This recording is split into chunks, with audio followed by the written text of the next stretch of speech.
ملکی سیاسی محاذ پر جہاں حکومتی اور اپوزیشن جماعتیں اپنی سیاسی حکمت عملی کے مطابق نئی صف بندی میں مصروف دکھائی دیتی ہیں، وہیں دوسری جانب ماضی قریب میں مزاحمتی سیاست کے روح رواں قائد مسلم لیگ نون میاں نواز شریف نے اپنے بھائی کے بیانیے کو اپناتے ہوئے مفاہمتی بیانیے کا پرچار شروع کر دیا ہے۔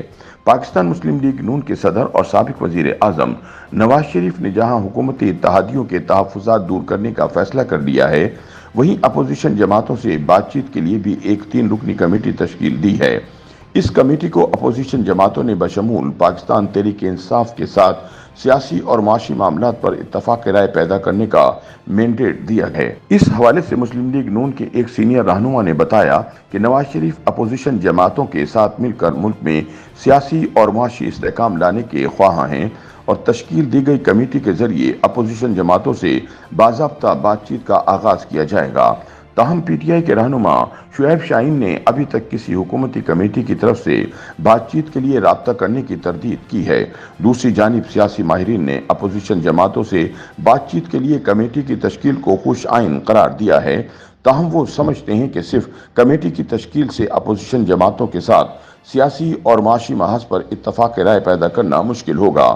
اہم پہلو یہ ہے کہ حکومت کی جانب سے اپوزیشن کی جماعتوں کے تحفظات کو کیسے دور کیا جائے گا۔ خیال رہے کہ نواز شریف کی جانب سے اپوزیشن جماعتوں کے ساتھ سیاسی اور معاشی معاملات پر اتفاق رائے کے لیے تشکیل دی گئی کمیٹی میں نائب وزیر اعظم اور سینئر لیگی رہنما اسحاق ڈار، وزیر اعظم کے مشیر رانا ثناء اللہ اور وزیر منصوبہ بندی احسن اقبال شامل ہیں۔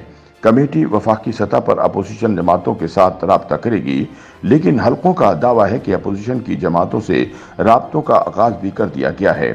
اس 3 رکنی کمیٹی کے اختیارات اور مقاصد کے حوالے سے نون لیگ کے ایک سینئر رہنما نے اپنا نام ظاہر نہ کرنے کی شرط پر بتایا کہ اپوزیشن جماعتوں بشمول پاکستان تحریک انصاف سے ملک کی استحکام اور معیشت کے معاملات پر بات چیت کی جائے گی۔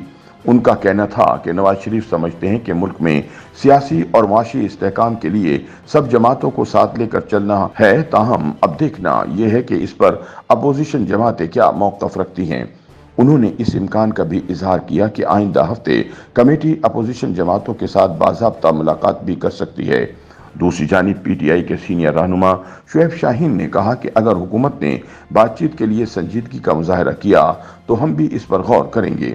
انہوں نے حیرانگی کا اظہار کیا کہ ایک طرف ہمارے کارکنان گرفتار ہیں، ہمیں 14 اگست کو بھی جلسے کی اجازت نہیں ملتی، تو ایسے میں بات چیت کیسے ہوگی؟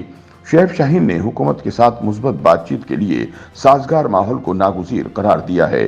ان کا کہنا تھا کہ اس وقت حکومت اور اپوزیشن جماعتوں میں اعتماد کا فقدان ہے۔ حکومت صرف زبانی جمع خرچ تک محدود ہے۔ اگر حکومت واقعی ہم سے بات چیت کرنا چاہتی ہے تو پہلے اس کے لیے کوئی ماحول تو بنائے۔ تاہم سینئر سیاسی تجزیہ کار مظہر عباس کا خیال ہے کہ حکومتی کمیٹی اگر جے یو آئی، فے یا جماعت اسلامی سے بات چیت کرے گی تو شاید انہیں کامیابی ملے، تاہم سب سے بڑی اپوزیشن جماعت پاکستان تحریک انصاف سے کسی بھی بات چیت سے قبل جنگ بندی ضروری ہے۔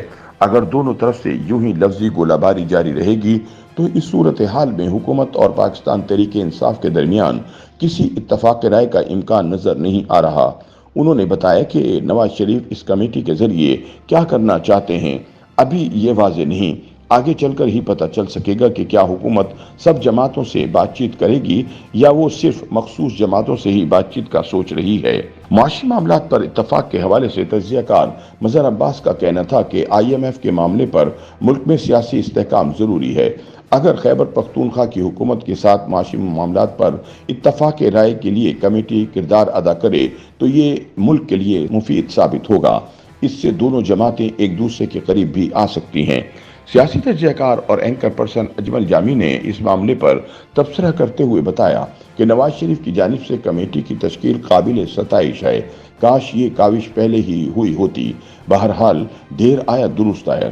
انہوں نے پہلے اڈیالہ جیل میں عمران خان سے رابطے اور اب کمیٹی کی تشکیل کے معاملے کو پی ٹی آئی سے بات چیت کا آغاز قرار دیتے ہوئے کہا کہ پہلے عمران خان سے جیل میں رابطہ ہوا اور اب کمیٹی تشکیل دی گئی ہے، گویا آشاریے بتا رہے ہیں کہ انگیجمنٹ شروع ہو گئی ہے۔ لیکن یہاں اہم سوال یہ ہے کہ کیا عمران خان بھی اس پیش رفت کا مثبت جواب دیں گے؟